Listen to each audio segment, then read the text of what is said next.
Hello everyone. नमस्कार मेरे प्यारे दोस्तों, मैं हूं कुणाल। और आज हम लोग chapter number 2 NCERT line by line series electrostatic potential and capacitance को शुरू कर रहे हैं। ठीक है, तो चलिए शुरू करते हैं। 29 फरवरी 2024 थर्सडे दिन है आज। और यार ये जो हम लोग अभी पढ़ने वाले हैं, बेसिकली हम लोग इसका कोशिश क्या किए हैं कि जैसे मान लीजिए ना कि ये इंट्रोडक्शन सा पोर्शन है, ठीक है, तो एक एक पार्ट कर करके पढ़ेंगे।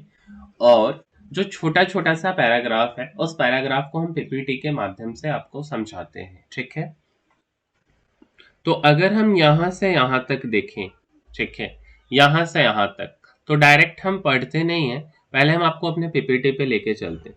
जैसे कि ये है पीपीटी, और यहाँ पे देखिए, तो हमारे जो चैप्टर का नाम है वो है इलेक्ट्रोस्टैटिक पोटेंशियल एंड कैपेसिटेंस। ठीक है, इस चैप्टर में हमारा जो यार सबसे पहला पहला सा पोर्शन है वो क्या है, तो इंट्रोडक्शन है। ठीक है, और इंट्रोडक्शन के अंदर हम अगर बात कर लें, मान लीजिए कि हम बात कर लेते हैं क्लास 11th की। कौन से क्लास की, तो यार हम क्लास 11th की बात करते हैं। ठीक है, तो क्लास 11th के अगर हम 6 नंबर चैप्टर में जाते हैं, जो हमारा पहला सा पैराग्राफ है उसमें क्या दिया है, और 8 नंबर चैप्टर में जाते हैं, तो इन दोनों चैप्टर में स्टोरी ऑफ पोटेंशियल एनर्जी हम लोग, मतलब जो पोटेंशियल एनर्जी का कहानी है ना उसका नोशन होता है, इंट्रोडक्शन होता है। ठीक है, notion of potential energy was introduced in chapter 6 number and 8 number. ठीक है, अच्छा, तो ये वाला बात हो गया। और क्या है, एक चीज के बारे में समझते हैं हम लोग।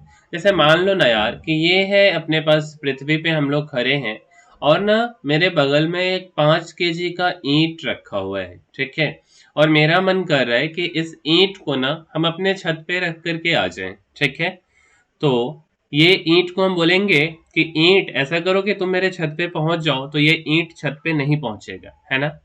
तो हमको क्या करना होगा, इस 5 kg के ईंट को एक फोर्स लगाना होगा। मान लीजिए कि हम अपने हाथों से उठा लिए, और हाथ से उठा के ले जाके छत पे, अपने छत पे रख दिए, और उस छत का हाइट जो है पृथ्वी से h है।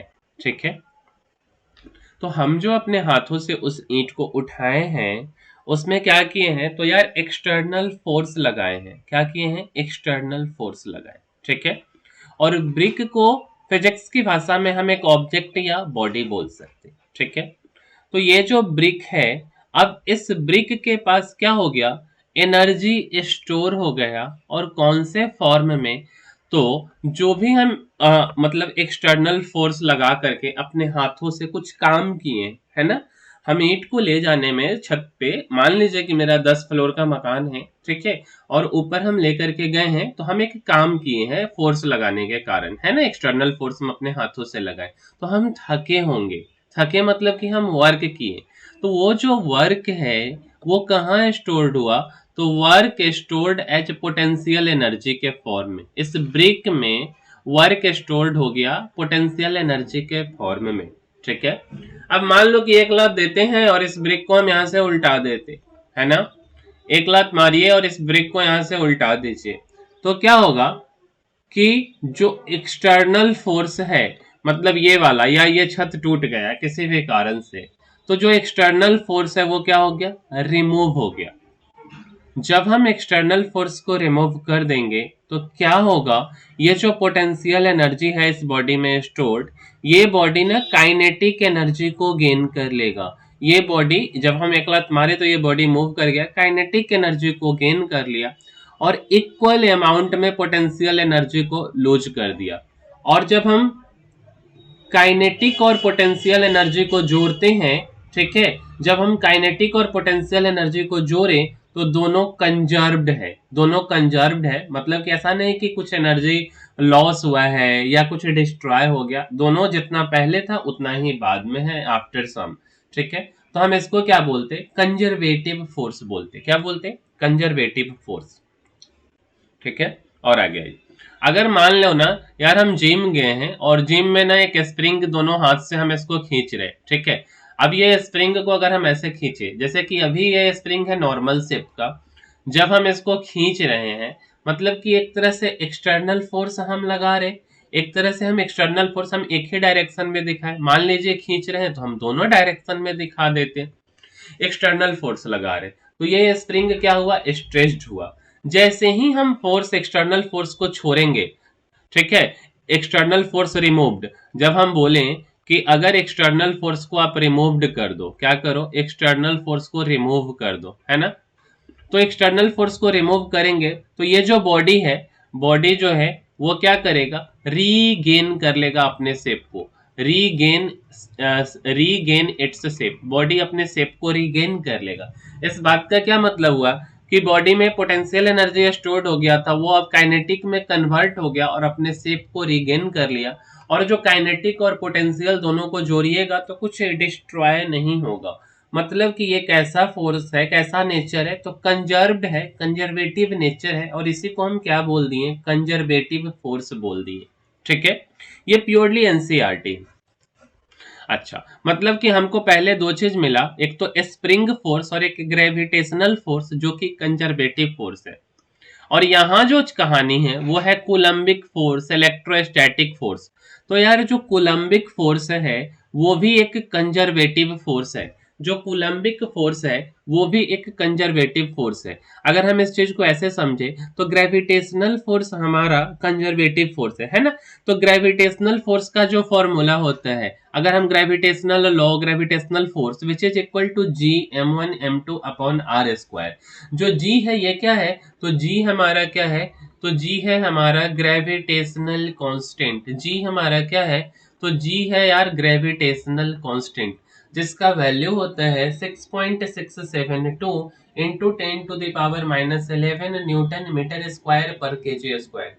जो जी है इसका वैल्यू क्या होता है, तो 6.672 इंटू 10⁻11 न्यूटन मीटर स्क्वायर पर केजी स्क्वायर।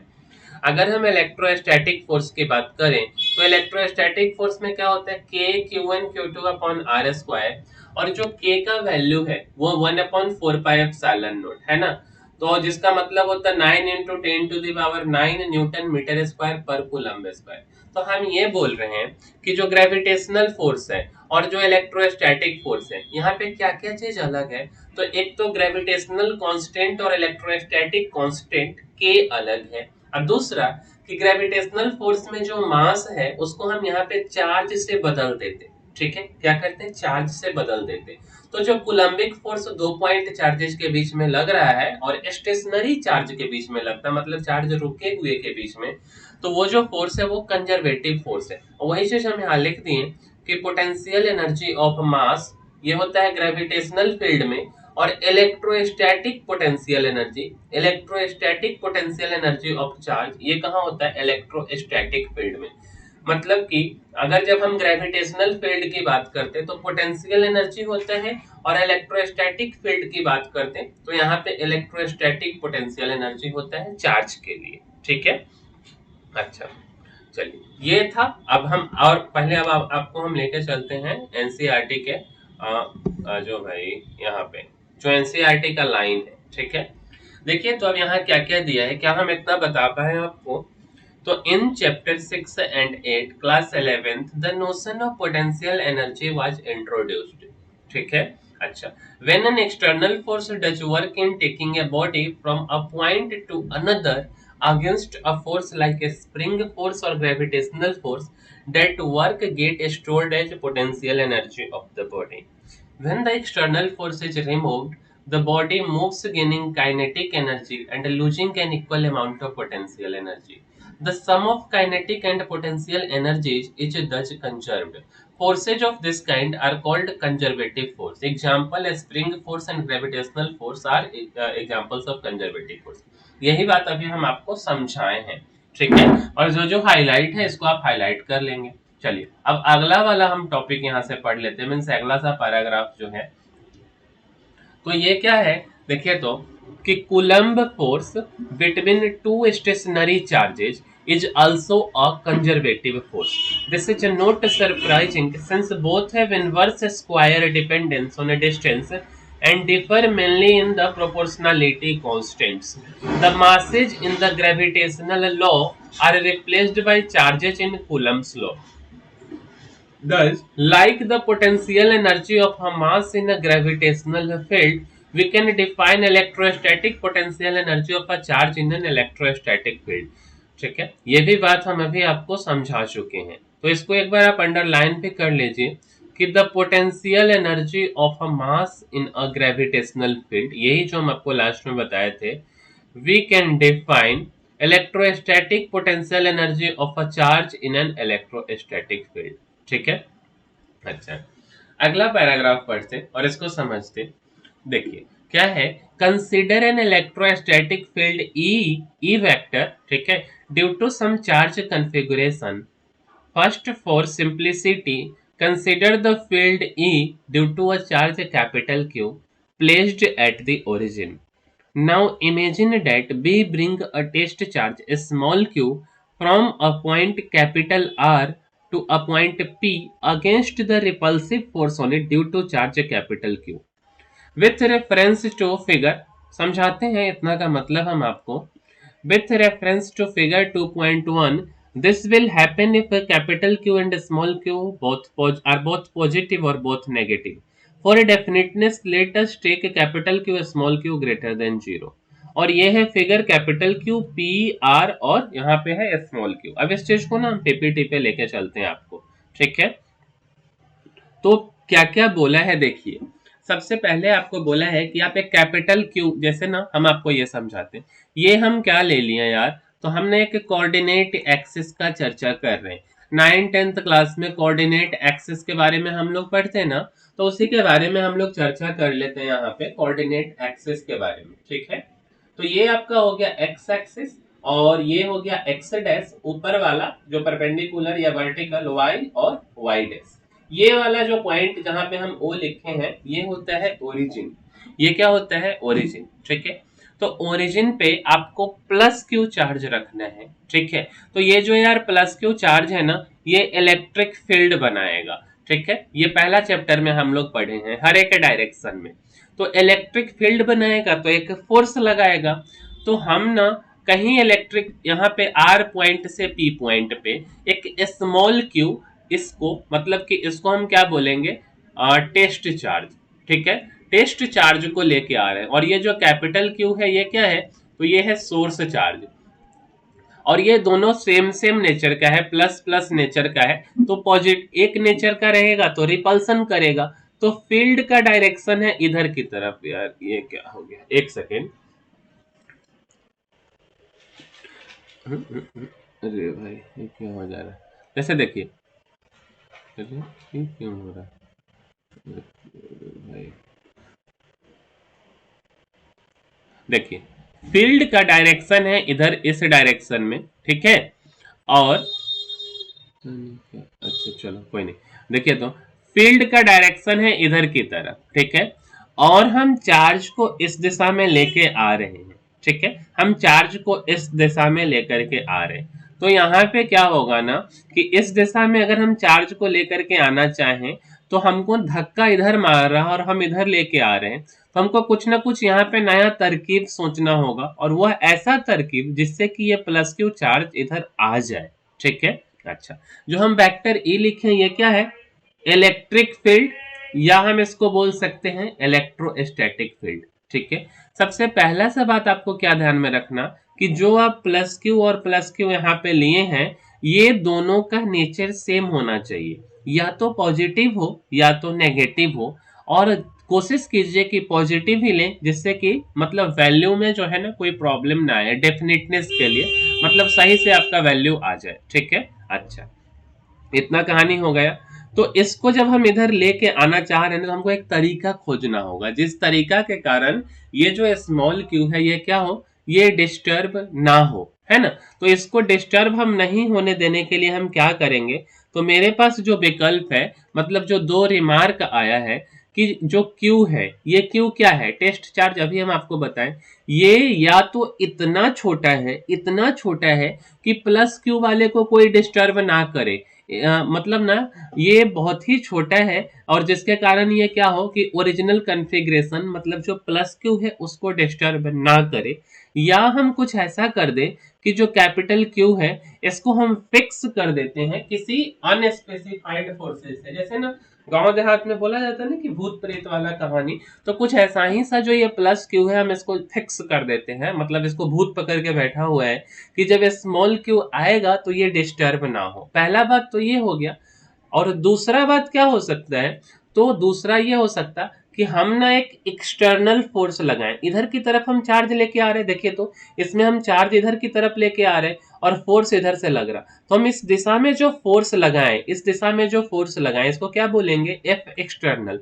और ये इतना लगाएं कि इससे न, इसको बस एनकाउंटर कर दे, मतलब अगर हल्का हल्का सा धक्का लगाए कि पता ना चले कि ये प्लस क्यों ना मूव कर रहा है, मतलब कि थोड़ा ये लगा रहा था थोड़ा सा हम लगाए, बस इसको काउंटर करते हुए आगे बढ़े, मतलब होता है ना रस्सा कस्सी वाला खेल, वैसा कुछ करके just enough to counter the electric force, मतलब ये फोर्स जो इधर लग रहा है इसको काउंटर करके आगे बढ़े, धीरे धीरे बढ़े, मतलब कोई एक्सेलरेशन ना हो। ठीक है, तो एफ एक्सटर्नल लगाए क्यू को आर से पी तक लाने के लिए, और ये इतना ही हो, बहुत ज्यादा नहीं होना चाहिए कि इलेक्ट्रिक फोर्स को क्या करे, काउंटर कर दे, एनकाउंटर नहीं करना है। ठीक है, तो जो एफ एक्सटर्नल है, एफ एक्सटर्नल जो लग रहा है, ठीक है, वो किसके अगेंस्ट में लग रहा है, इलेक्ट्रिक के अगेंस्ट में, तो हम क्या बोल सकते हैं कि एफ एक्सटर्नल निगेटिव है इलेक्ट्रिक के, मतलब इलेक्ट्रिकल फोर्स के एफ एक्सटर्नल फोर्स जो है वो नेगेटिव है इलेक्ट्रिक फोर्स के। ठीक है, अच्छा, तो बहुत ज्यादा तो हम फोर्स नहीं लगा रहे तो बहुत एक्सलरेशन होगा नहीं,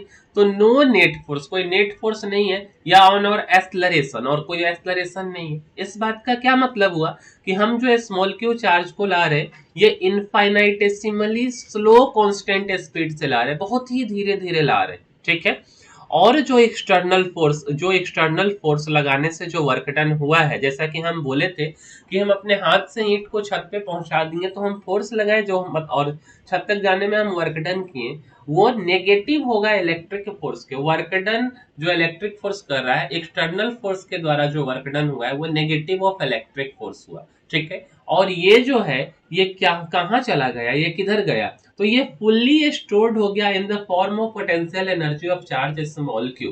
पहला पैराग्राफ कि हम ईंट को ले जाके छत पे डाल दिए थे, तो जो वर्कडन हम किए थे एक्सटर्नल फोर्स लगा करके, वो क्या हुआ था कि जाके स्टोर हो गया था पोटेंशियल एनर्जी के फॉर्म में ईंट में, और यही बात यहाँ पे तो हम बोल रहे हैं। ठीक है, अच्छा, अब देखिए, अब ना थोड़ा सा एनसीईआरटी का हम लोग पैराग्राफ पढ़ लेते हैं। ठीक है, अरे भाई डिस्कार्ड, अच्छा ठीक है, यहाँ पे आ गए। अच्छा, अब देखिए, सबसे पहले तो दो रिमार्क का बात हम आपको बताएं कि first we assume that the test charge small Q is so small that it does not disturb the original configuration, namely the charge capital Q at the origin, और else be keep capital Q fixed at the origin by some unspecified force, जिसके बारे में हम भूत प्रेत जिन आपको बताए थे, है ना। Second, in bringing the charge small q from R to P, we apply an external force F external just enough to counter repulsive force Fe, that is F external equal to minus Fe. This means there is no net force on or acceleration of the charge small q when it is brought from R to P. That is, it is brought with infinitesimally slow constant speed. है ना? अच्छा, in this situation work done by the external force is the negative of the work done by electric force and gets fully stored in the form of potential energy of the charge small q. If the external force is removed on reaching P, the electric force will take the charge away from Q. The stored energy, potential energy at P is used to provide kinetic energy to the charge Q in such a way that sum of kinetic and potential energy is conserved. देखिए, हम यहाँ तक आपको discuss अभी कर चुके हैं। बोल रहे हैं कि अगर एक्सटर्नल फोर्स को रिमूव कर लें, ये भी डिस्कस किया हुआ है, आर से पी तक पहुंचने में, तो जो इलेक्ट्रिक फोर्स है वो क्या करेगा, will take the charge away from Q, जो चार्ज है उसको क्यू से दूर ले जाएगा, है ना। मतलब जो ये, मतलब अगर हम एक्सटर्नल फोर्स को हटा लें यहाँ से इसको लाने के लिए, तो ये कैपिटल क्यू इस क्यू को फिर से भगा देगा। द स्टोर्ड एनर्जी, जो यहाँ तक लाने में जो एनर्जी स्टोर्ड हुआ आर से यहाँ तक तो आया है ना, potential energy at P is used to provide kinetic energy to the charge Q. तो इसको क्या करेगा, ये काइनेटिक एनर्जी दे देगा और इस तरीके से कि काइनेटिक प्लस पोटेंशियल कंजर्व्ड हो। ठीक है, और यहां से हम लोग क्या निकालते हैं कि work done by external force in moving a charge small Q from R to P. R से पी तक स्मॉल क्यू चार्ज को लाया गया, तो जो वर्क डन हुआ वो इंटीग्रेशन लोअर मतलब जो मतलब कहाँ से, आर से लोअर लिमिट और अपर लिमिट पी तक जाना है, एफ एक्सटर्नल फोर्स डॉट में डी आर वैक्टर जो डिस्टेंस मूव हुआ। और हम आपको अभी बोले कि ये नेगेटिव में वर्क डन हुआ है ना, तो नेगेटिव में वर्क डन मतलब जो एक्सटर्नल फोर्स है वो हम अपोजिट डायरेक्शन में लगा रहे हैं इलेक्ट्रिक के, तो negative of F external dot D R. ठीक है, this work done is against electrostatic repulsive force and get stored as potential energy. तो ये जो वर्क डन आप किए हैं ये रिपल्सिव फोर्स के अगेंस्ट में किए हैं, है ना। अच्छा, मतलब कि ये जो आप वर्क डन किए इस क्यू को लेके आए, तो ये तो फोर्स इधर लगा रहा था, कौन सा फोर्स, तो इलेक्ट्रिक फोर्स लगा रहा था, आप इधर की तरफ लेके आ रहे हैं, कैसे, तो एफ एक्सटर्नल से लेके आ रहे हैं, वर्क कर रहे हैं, है ना। तो जो वर्क डन किए हैं ये क्या किए, तो this work done is against electrostatic repulsive force. और वर्क डन के कारण क्या हुआ, तो ये जो चार्ज देखिए, तो ये जो चार्ज क्यू है इसमें क्या हुआ, पोटेंशियल एनर्जी स्टोर्ड हुआ है। इस चार्ज क्यू में क्या हुआ है, तो पोटेंशियल एनर्जी स्टोर्ड हुआ है, यही ना हुआ है। ठीक है, तो यही बात हम आपको बोल रहे हैं। अच्छा, at every point in electric field, a particle with charge small q possesses a certain electrostatic potential energy. This work done increases its potential energy by an amount equal to potential energy difference between points R and P. Thus, potential difference delta U equal to UP minus UR, which is equal to WRP. ठीक है, अगर हम यहाँ से यहाँ तक देखें, ये लाइन जो लिखा है ना यार, बहुत ही खतरनाक सा लाइन है। ठीक है, इतना सा की अगर हम बात करें, इसको 10 बार आप पढ़ोगे फिर भी हो सकता है कि शायद ना समझ आए, तो हम ना इसके लिए आपको पीपीटी पे लेकर के चलते हैं। ठीक है, और देखिए तो हम यहाँ तक सबसे पहले जो अभी हम आपको बताएं कि वर्क डन आर से पी तक लाने में equal to integration F external dot D R, R से लेके पी तक, और इक्वल टू हम यहाँ क्या लिखें, एफ एक्सटर्नल। ठीक है, ये नेगेटिव में क्योंकि रिपल्सिव फोर्स के अगेंस्ट में हम फोर्स लगा रहे, तो R to P F external dot D R. ठीक है, यही बात लिखी। और अगर हम पोटेंशियल एनर्जी डिफरेंस की बात करते हैं, पोटेंशियल एनर्जी डिफरेंस, तो डेल्टा यू मतलब पोटेंशियल एनर्जी डिफरेंस, ये क्या होगा, potential energy at P minus potential energy at R, जो कि इक्वल होता है work done at from R to P, आप लिख सकते हो work done from R to P. अब ना हम थोड़ा सा आपको कुछ एक्स्ट्रा समझाते हैं पहले। देखिए तो अगर हम आपको यहाँ से समझाने का कोशिश करें, तो सबसे पहले जो हम यहाँ, कहाँ भाग गया है ना, देखिए तो इलेक्ट्रोस्टैटिक पोटेंशियल एनर्जी यू, क्या है लिखा हुआ, इलेक्ट्रोस्टैटिक पोटेंशियल एनर्जी यू। इसके बारे में अगर हम आपको समझाएं तो ये क्या है, this is the energy associated with the configuration of charge particles in an electric field. मतलब इलेक्ट्रोस्टैटिक पोटेंशियल एनर्जी क्या है, तो इलेक्ट्रोस्टैटिक पोटेंशियल एनर्जी वो एनर्जी है जो कि किसके साथ एसोसिएटेड है, तो चार्ज पार्टिकल्स के साथ में इलेक्ट्रिक फील्ड में, है ना। अच्छा, the electrostatic potential energy of a charge small q at a point in an electric field is given by u equal to qv, where v is the electric potential at that point. It represents the work done in bringing the charge from infinity to that point in the electric field.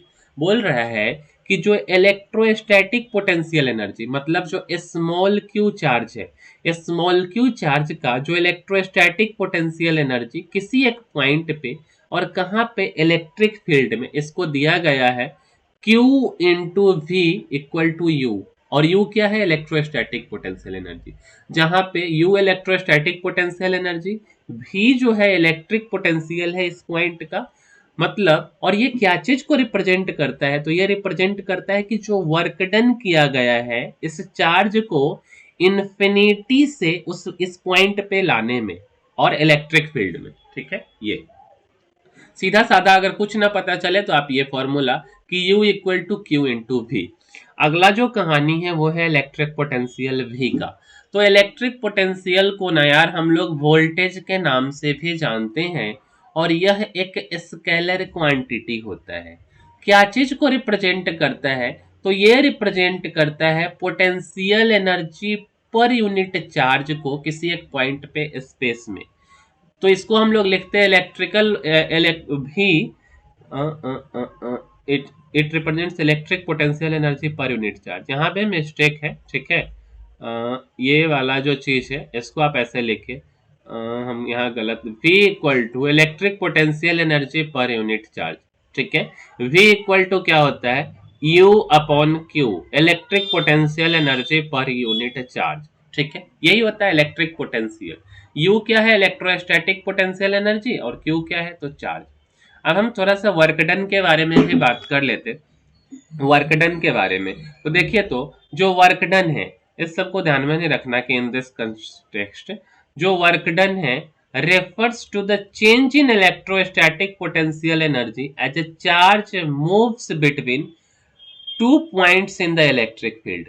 क्या बोल रहा कि work done क्या चीज को refer करता है कि इलेक्ट्रोस्टैटिक पोटेंशियल एनर्जी में जो चेंज हो रहा है जब चार्ज मूव कर रहा है बिटवीन 2 पॉइंट, जब चार्ज मूव कर रहा है, जब चार्ज मूव कर रहा तो इलेक्ट्रोस्टैटिक पोटेंशियल एनर्जी में क्या चेंज हो रहा है उसके बारे में अगर हम मैथ्स की भाषा में समझें तो जो वर्क डन W है वो change in potential energy at point P, या हम लिख देते यू आर, है ना, माइनस के यूपी, ठीक है।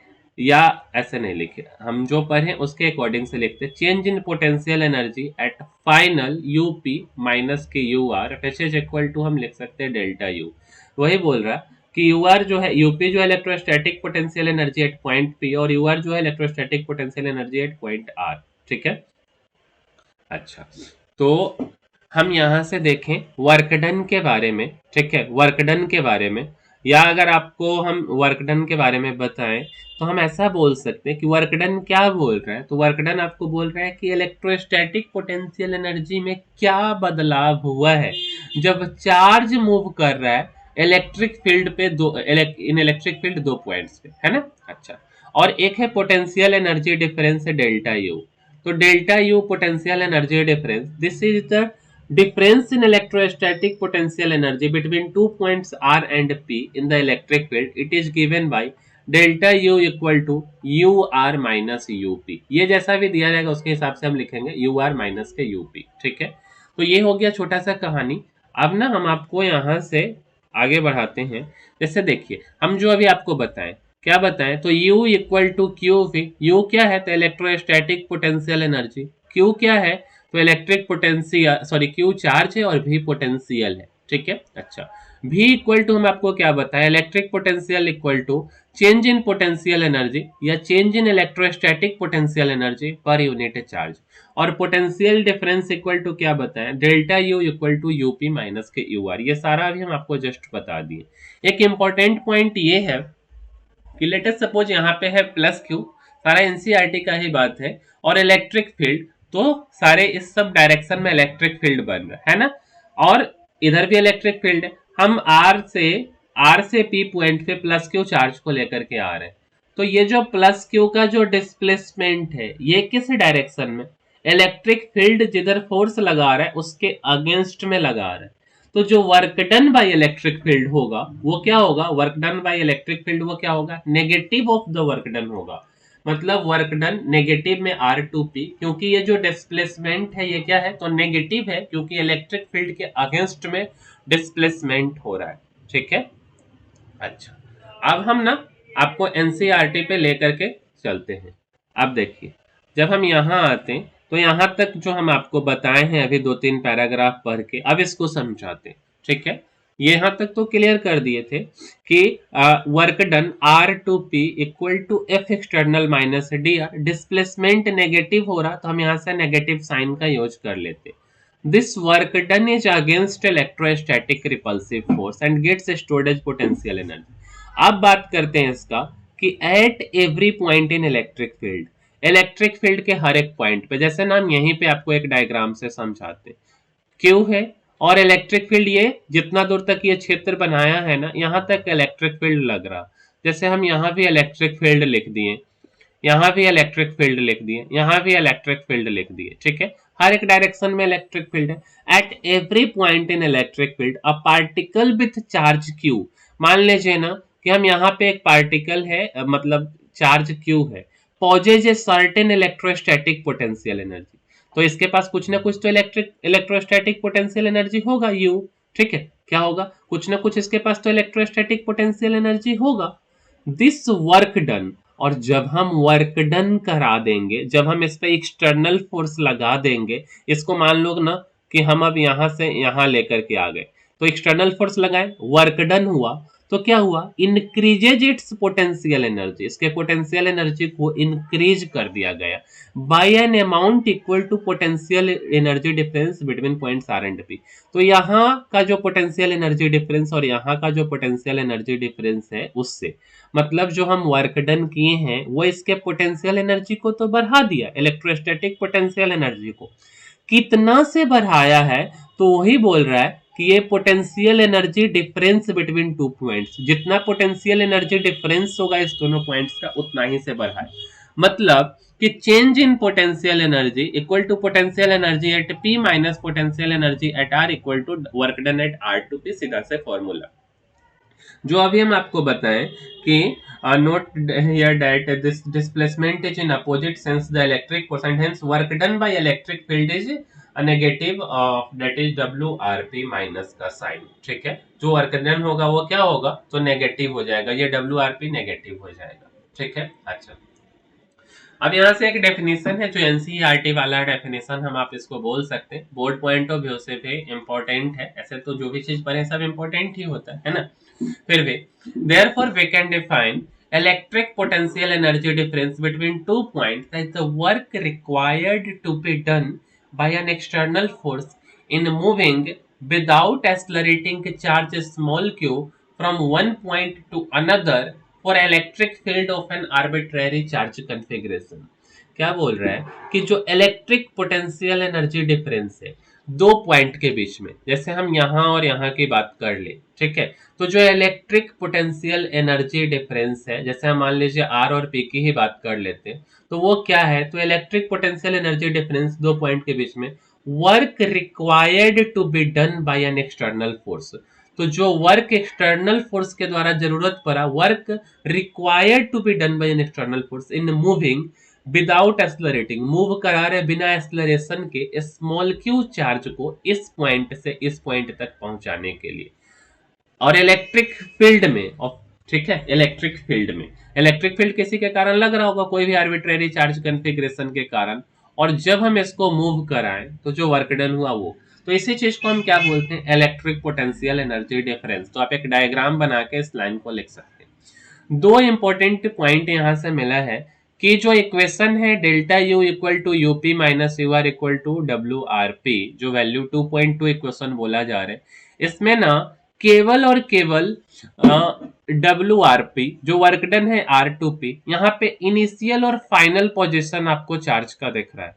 It means that work done by an electrostatic field, electrostatic field के द्वारा जो वर्क डन हुआ है इन मूविंग अ चार्ज, एक चार्ज को मूव कराने में एक पॉइंट से दूसरे पॉइंट तक, वो डिपेंड क्या चीज पे कर रहा, तो इनिशियल और फाइनल पोजीशंस पे, and is independent of the path taken to go from one point to other. This is the fundamental characteristics of conservative force. मतलब अगर हम इतना का बात करें तो ये जो वर्क डन आरपी लिखा हुआ है यहाँ पे ना बस इनिशियल और फाइनल पॉइंट का चर्चा है, ये नहीं दिख रहा होगा अगर आपको, तो work done R to P है, यहाँ पे कौन सा पाथ लिया गया है इसका कोई चर्चा नहीं है, मतलब कि ये पाथ इंडिपेंडेंट है। अच्छा, और कोई भी जो कंजर्वेटिव फोर्स पे जो आप वर्क डन करते हैं, तो कंजर्वेटिव फोर्स का यही नेचर होता है, उसका कैरेक्टरिस्टिक्स है, उसका बिहेवियर है कि वो पाथ पे डिपेंड नहीं करेगा उसका वर्क डन, ठीक है। अच्छा, the concept of the potential energy would not be meaningful if the work depend on the path. अगर जो है कि क्या बोलते हैं कि पाथ डिपेंडेंट हो जाए तो पोटेंशियल एनर्जी का जो कंसेप्ट है उसका यहाँ कोई मतलब नहीं होगा। The path independence of the work done by an electrostatic field can be proved by using Coulomb's law. इसको प्रूव किया जा सकता है कूलम्स लॉ की मदद से, बट यहाँ इस चीज को नहीं करना है क्योंकि इसको ओमिट कर दिया तो इसका कोई काम नहीं है। ठीक है। अच्छा, दूसरा जो बात है delta U equal to U P minus U R work done R to P, जो इक्वेशन 2.2 है, ये क्या चीज को मतलब डिफाइन करते हैं? तो पोटेंशियल एनर्जी डिफरेंस को किसके टर्म में? तो वर्क डन के टर्म में, या हम फिजिकली मीनिंगफुल क्वांटिटी वर्क बोल सकते हैं। आगे क्या लिखा है कि clearly potential energy so defined is undetermined to within an additive constant, कि क्लियरली जो पोटेंशियल एनर्जी यहाँ पे डिफाइन हुआ है, सो डिफाइंड पोटेंशियल एनर्जी जो डिफाइंड है वो अनडिटरमिन्ड है, उसको डिटरमाइन नहीं किया गया है कि पोटेंशियल एनर्जी क्या है, उसका मतलब 10 है कि 12 है कि 15 है। अच्छा, what this mean is that, इस बात का क्या मतलब हुआ कि the actual value of potential energy is not physically significant, it is only the difference of potential energy that is significant। मतलब कि पोटेंशियल एनर्जी का जो एक्चुअल वैल्यू हम अभी आपको बोले ना कि 10 12 15 क्या है, ये नहीं आपको बताया गया है कि ठीक है, क्या बोला गया है कि एक्चुअल वैल्यू जो है वो फिजिकली सिग्निफिकेंट नहीं है। तो क्या है यहाँ पे ना पोटेंशियल एनर्जी डिफरेंस सिग्निफिकेंट है, मतलब कि potential energy difference delta you या यूपी माइनस यू आर ये सिग्निफिकेंट है, हमको इसका काम है। तो हम अगर इसमें कुछ ऐड कर दे, we can always add an arbitrary constant alpha to potential energy at every point, हर एक पॉइंट पे। तो इससे कोई पोटेंशियल एनर्जी नहीं बदलेगा। जैसे कि यूपी में अल्फा ऐड कर दिया माइनस यू आर अल्फा, तो अगर आप इस इक्वेशन को ओपन करेंगे तो U P plus alpha minus U R minus alpha, तो ये अल्फा प्लस और माइनस का कैंसल हो जाएगा तो बचेगा UP minus U are.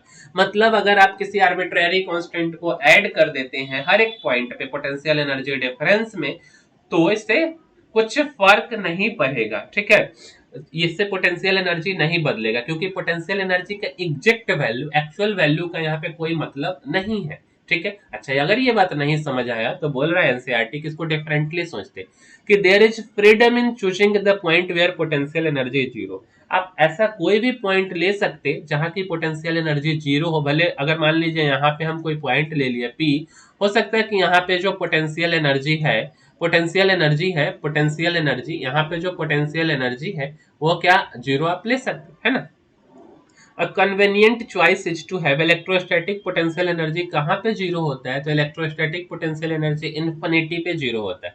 With this choice, if we take the point R at infinity, अगर हम R को infinity पे ले लेते तो हमारे पास जो इक्वेशन 2.2 है which is delta U equal to क्या है?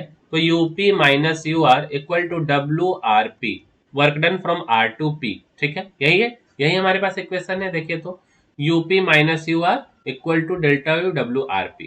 तो बोल रहे हैं कि हम अगर आर को इन्फिनिटी ले ले, पुट कीजिए ना, तो delta U equal to U P minus के U infinity equal to W infinity P. मतलब कि वर्क डन इन्फिनिटी से लेके पी, यू पी माइनस के यू इन्फिनिटी। तो यहाँ पे तो जीरो हो गया, तो यू पी ये वाला वैल्यू जीरो हो गया, तो वर्क डन जो है इन्फिनिटी से पी तक क्या हुआ? तो यूपी के बराबर आ गए। ठीक है। Since the point P is arbitrary, P arbitrary equation 2.3 provides us with a definition of potential energy of a charge Q at any point। यहाँ से एक और definition मिला potential energy of a charge Q का किसी भी point पे, कि potential energy of charge Q at a point is the work done by the external force in bringing the charge Q from infinity to that point। मतलब क्या हुआ कि मान लीजिए हम इस पॉइंट की बात कर रहे, तो इस पॉइंट पे जो पोटेंशियल एनर्जी है, ठीक है, वो क्या है? तो इस पॉइंट पे जो पोटेंशियल एनर्जी है, ठीक है, वो हम कितना वर्क डन किए हैं एक्सटर्नल फोर्स के द्वारा, कितना वर्क डन किए। जैसे मान लीजिए यहाँ पे इन्फिनिटी, इस इन्फिनिटी पॉइंट से इस पॉइंट पर क्यू तक लाने के लिए, ठीक है, इस चार्ज को, यहाँ पे एक चार्ज था, मीन्स की potential energy of charge at a point, potential energy of a charge, इस पॉइंट पे जो चार्ज का पोटेंशियल एनर्जी है eight a point is the work done by the external force in bringing the charge small q from infinity to that point, क्योंकि ये small Q का आप electric field में लेकर के आए हो। वही बात लिखा है, in the presence of field due to any charge configuration equal and और क्या external force equal and opposite to electric force. तो यही है हमारा पहला सा मतलब कि जो इंट्रोडक्शन वाला पोर्शन है इलेक्ट्रोस्टैटिक पोटेंशियल एंड कैपेसिटेंस के अंदर, ये हमारा खत्म हुआ। ये वाला है काउंट एलेजेंड्रो वोल्टा, ठीक है, इसका हमको कोई लेना देना है नहीं, क्योंकि ये सब एग्जाम में पूछा भी नहीं जाता है, ठीक, तो इसके बारे में हम डिस्कस नहीं करते हैं। अच्छा, तो ये जो इंट्रोडक्शन पोर्शन हुआ है यार, जितना सिंपल हो सकता था उतना सिंपल हम आपको समझाने का कोशिश किए हैं। तो अगला जो हमारा वीडियो होगा, मीन्स अगला जो पार्ट आएगा वो इलेक्ट्रोस्टैटिक पोटेंशियल पे आएगा, सेकेंड वाला पार्ट। तो मिलते हैं हम लोग अगले वीडियो में, तब तक के लिए धन्यवाद।